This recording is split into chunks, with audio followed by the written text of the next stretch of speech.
Hello! Hi friends. Welcome to our channel. చాలా రోజుల తర్వాత నా వాయిస్ వినిపిస్తుంది గదా మన ఛానల్‌లో. యెస్, అవునండి. మేమొచ్చేసి మా అమ్మ వాళ్ళ ఇంటికెళ్తున్నాము భద్రాచలం. ఎందుకంటే మా అమ్మ వాళ్ళు ఉప్పలమ్మ తెలంగాణలో చాలా పవర్‌ఫుల్ అమ్మవారనమాట. ఉప్పలమ్మను పెట్టుకుంటున్నారు ఫస్ట్ టైం. సో, నేనొచ్చేసి ఇద్దరు కిడ్స్‌ని తీసుకొని వెళ్తున్నాను. మార్నింగ్ 8 కల్లా స్టార్ట్ అయ్యాము. వాళ్ళ కోసం సేమియా తీసుకొని వెళ్తున్నానండి. బస్సులో ఏదో ఒకటి తినిపియడానికి ఉండాలి. బయట ఫుడ్డు మనం ఏది కొనిస్తే వాళ్ళు ఇష్టంగా తింటారు. సో, అందుకే బయట ఫుడ్ ఇంకేది పెట్టొద్దని డిసైడ్ అయ్యి అలా తీసుకెళ్ళాము. మేము వెళ్ళేసరికి ఆఫ్టర్‌నూన్ 1 అయిపోయింది. వెళ్ళేసరికి మా తమ్ముడు వాళ్ళ కేఫ్‌లో ఫుడ్ ప్రిపేర్ చేపిచ్చాడు. తినేసినాం. తినేశాక ఏం చేసామంటే కొంచెంసేపు రెస్ట్ తీసుకొని షాపింగ్‌కెళ్ళాము. సో, షాపింగ్‌లో అమ్మవారికి కావాల్సినవి అయన్నీ ఉంటాయన్నమాట. సో, అవన్నీ తీసుకొచ్చినంక ఈ సారీ వచ్చేసి నాకు చాలా బాగా నచ్చిందండి. ఇందులో కలర్స్ ఉన్నాయి, కాకపోతే నాకు ఈ గ్రీన్ కలరే ఎక్కువ నచ్చింది. కాకపోతే కొనుక్కోవద్దు. ఎందుకంటే మనం అక్కడి నుంచి ఏం తీసుకురావద్దు. కొత్త ఐటెమ్స్ అయితే ఇంకా అసలే తెచ్చుకోవద్దనమాట. సో, ఇంకా వాళ్ళొచ్చేసి ఉప్పలమ్మని సండే పెట్టారు. సో, ఇదొచ్చేసి ముందు రోజు. అంటే ఇంట్లో పెద్దవాళ్ళు ఇలా ఉంటారు గదండీ! వాళ్ళ కోసం ఫుడ్ ప్రిపేర్ చేసి పెట్టేసాను నేనే. అన్నీ నేనే చేసి మా నానమ్మకి, తాతయ్యకి పెట్టేసాను. అంటే అందరూ అడుగుతారేమో తాతయ్య ఫోటో లేదని. మా తాతయ్య ఎప్పుడో చిన్నప్పుడు చనిపోయారంట. అంటే మా నాన్న వాళ్ళ చిన్నప్పుడు. అందుకే అప్పట్లో ఫోటోస్ ఏం తీయలేదు. కాకపోతే నాలాగానే వాడంట మా తాతయ్య వచ్చేసి. నన్ను చూసి అంటాండ్రు, "నువ్వు మీ తాతలాగా ఉన్నావు" అని. అలా అన్నప్పుడు భలే సంతోషం అనిపిస్తది గదండీ! మంచి ఫీలింగ్ ఉంటది. సో, ఇంకా నా పిల్లలు గూడా మొక్కుతున్నారు. మా నాని మీకు తాతమ్మ అయితదని జెప్పేసాను. ఇదొచ్చేసి సాటర్‌డే నైట్ అంటే సండే 12 తర్వాతనమాట. ఆ టైంలో పెట్టుకోవాలంట ఉప్పలమ్మని.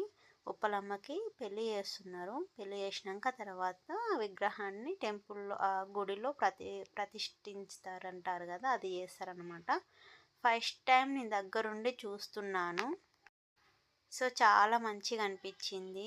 చాలా రోజుల తర్వాత మా అమ్మ వాళ్ళు అంటే పండుగలంటే కామన్, వస్తూ ఉంటాయి, పోతుంటాయి. ఇలా చేసుకోవడం ఉప్పలమ్మని పెట్టుకోవడం ఒక ఫెస్టివల్ లాగా భలే అనిపించిందనమాట నాకు. ఇంకా ఈ అనుషి వాళ్ళ కోసం ఒక ఛానల్‌నయితే స్టార్ట్ చేశాను. సో, అందులో తను రీల్ చేస్తుంది. అది అన్నమాట. అంటే సండే రోజనమాట ఇది. ఇంకా మండే రోజొచ్చేసి మేము ఎర్లీ మార్నింగ్ టెంపుల్‌కెళ్ళాము భద్రాచలము. వెళ్ళినప్పుడైనా వీలు కుదిరితే ప్రతిసారి వెళ్తామండి తప్పకుండా, మిస్ చేసుకోకుండా. ఎప్పుడో ఒకసారి అయితే మిస్ అవుతది. సో, నేనేదన్నా అంటే చుట్టుపక్కనోళ్ళు ఎందుకులే టెంపుల్‌కి అనేస్తారనమాట. అది మా తమ్ముడైనా, మా నాన్నైనా, మా అమ్మ అయినా, లాస్ట్‌కి మా హస్బెండ్ అయినా సరే. కాకపోతే మనం ఊరుకుంటామా? గుడికెళ్ళేది ఎప్పుడో ఒకసారి వచ్చినప్పుడు ప్రతిసారి వెళ్ళాలనుకుంటాం గానీ ఒక్కొక్కసారి కుదరదు. సో, ఇంకా మేము అక్కడ కొంచేపు స్పెండ్ చేసి దేవుడిని దర్శనం చేసుకొని బయట అలా కూర్చొని ప్రసాదం తినేసి వచ్చేసినాం. ఇంకా మండే అయితే అలా గడిచిపోయింది. సో, ఇదొచ్చేసి మండే తర్వాత నెక్స్ట్ డే అనమాట. మంగళవారం రోజు మారుపండుగ అని చేస్తారనమాట. అంటే ఉప్పలమ్మ పెట్టుకున్నాక 1 వీక్‌కి మారుపండుగ అని చేస్తారు. అట్లా చేస్తే చాలా మంచిది. తర్వాత మనము ఏదైనా ఇంట్లో ఉన్న వస్తువులు బయటికి పంపించుకోవచ్చు. ఆ లోపు దాకా ఏ వస్తువులు బయటికి వెళ్ళనివ్వరు. కనీసం డబ్బులైనా సరే. సో, మారపండుగకి కోడిని తీసుకొచ్చి ఇలా ప్రసాదాలు, నైవేద్యాలు పెట్టేసి చేస్తారన్నమాట. ఇంకా ఇక్కడేంటంటే కోడిది ఎక్కువ షూటింగ్ ఉంటదండి. అంటే నార్మల్‌గా కోడి కూడా జడితిస్తది గదా! గొర్రె పిల్లల్లాగా జడితిస్తది మా ఇంటికాడైతే ఎల్లమ్మ పండుగలకి చేసినప్పుడు. అలా చేస్తదంటే వాళ్ళెవ్వరు నమ్మట్లేరు. సో, నా పరువు తీయకే, నేను చెప్పింది నిజమే ఇవ్వు అని కోడిని అంటా ఉన్నా. అదేమో ఇయ్యలేదు. సో, నువ్వంటుంటేనే వింటున్నాం, కోడి జడి తీయడం ఏందో అన్నారన్నమాట. ఆ కోడి నాకు తగ్గట్టున్నది. అది చాలా బద్ధకంగా ఉందన్నమాట. నిద్రలో ఇట్లా మత్తుగుందదింకా. సో, అది ఊరికనే పడుకొని పోతుంది. ఇంకా చాలా సేపు ఎదురు చూసారు. ఇంకా అది ఇవ్వట్లేదని వదిలేసిరన్నమాట. చాలా సేపంటే చాలా సేపు ఎదురు చూసారు. జడితిస్తదని చెప్తే పాపం నమ్మారు. కాకపోతే అది ఇయ్యలేదు. నేనేం చేయలేను గదా! సో అదండి. ఇంకా ఆ రోజే మేము ఇంటికి స్టార్ట్ అయినామన్నమాట. ఆఫ్టర్‌నూన్ స్టార్ట్ అయితే వచ్చేసరికి 6 అయిపోయింది మా ఊరికి.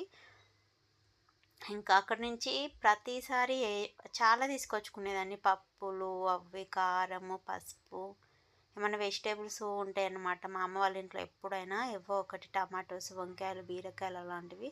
సో ఇప్పుడు తీసుకురావద్దన్నమాట. అందుకని అక్కడ మా మేనత్త ఉంటది, చిన్న మేనత్త. సో వాళ్ళ ఇంటి కాంచి నేను తీసుకొచ్చుకున్నాను. ఏంటంటే చెప్తాను నేను.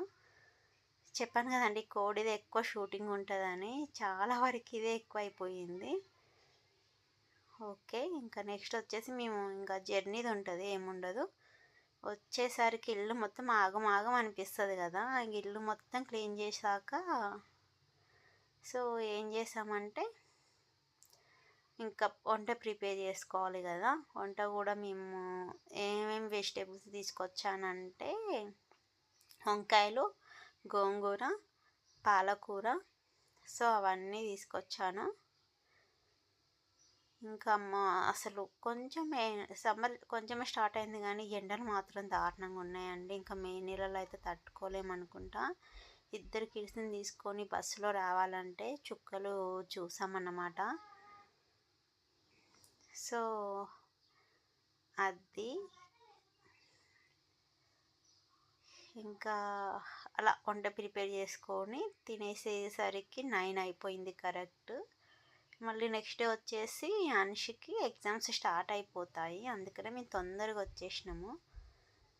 అక్కడికెళ్తే ఇక్కడికి రావాలనిపియదు. మళ్ళీ ఇక్కడికి వస్తే వెళ్ళాలి అంటే మళ్ళీ వెళ్ళాలనిపియదు. ఎందుకంటే మాకు 5 అవర్స్ జర్నీ.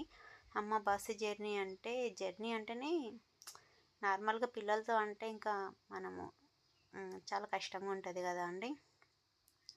సో గోంగూర క్లీన్ చేసి కర్రీ చేద్దాం, పచ్చడి చేద్దాం అనేసరికి మంచిగా ఆడుతుంది మా చిన్న పాప. ఇంకా తను కడిగేస్తే తనకు అన్నీ తెలుస్తుంది, కాకపోతే మాటలు అయితే రావట్లేవండి. ఇప్పుడు వచ్చేసి జస్ట్ 1.5 ఇయర్. సో అదండి. ఇంకా మా అత్తయ్య వాళ్ళ ఇంటి కాంచి వెజిటేబుల్స్తో పాటు పసుపు, కారము ఇవి కూడా పెట్టించింది. ఎందుకంటే మా ఇంట్లో నిండుకుంటానికి వచ్చినవి. సో ఇప్పుడు మా అమ్మ వాళ్ళు పంపొద్దు కాబట్టి మా అత్తయ్య వాళ్ళు పంపించేసారనమాట. సో నేను ఎప్పుడైనా కారమైన, పసుపైనా ఎక్కువ తీసుకోను, పట్టివ్వను. అక్కడి నుంచి వచ్చేస్తాయి. ఇదండి ఈరోజు వీడియో. ఓకే ఫ్రెండ్స్, ఇది ఈరోజు వ్లాగ్. మరొక వీడియోతో మీ ముందుకు వస్తాను. అప్పటి వరకు బాయ్ ఫ్రెండ్స్.